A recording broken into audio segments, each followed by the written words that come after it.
खलिकोटर शिल्पी ग्राम फासुला और विभिन्न स्थान में विश्वकर्मा पूजा पालित सबुठी देवशिल्पी विश्वकर्मा पूजा को नहीं उत्साह देखा मिलूँ।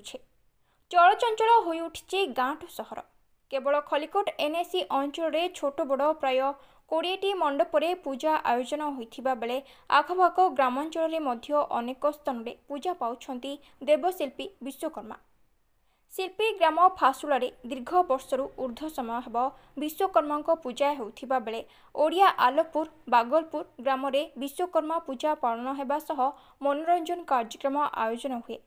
सेहीपरि विभिन्न शिल्प अनुष्ठान विद्युत विभाग कार्यालय पानीय जल जोगाण विभाग कार ड्राइवर एसोसिएशन और अन्य स्थान में आनंद उल्लासर सहित देवशिल्पी विश्वकर्मा पूजा पालन कर एही अवसर में खलिकोट बीजेपी एनएसी मंडल पक्षर शिल्पी ग्राम फासुला मंडल उपसभापति सौम्यकांत पंडा ओरफ हापी पंडा नेतृत्व में ग्रामर नवम और दशम श्रेणी छात्र छात्री मानकु बही खाता बंटन और वयस्क वृद्ध वृद्धा वस्त्र बंटन करा जायथिला।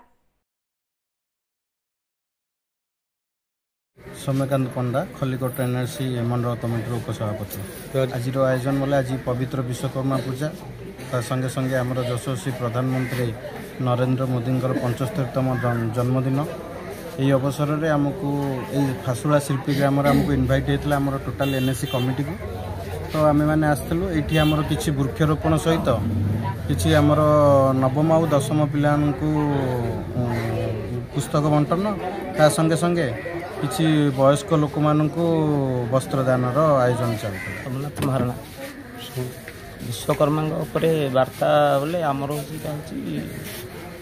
राजा अमल गोटे कारीगर गाँ आम से कारीगर छोट बड़ कारीगर मान मिसिकी आम गोटे विश्वकर्मा पूजा फासुला अनुष्ठित पालन कर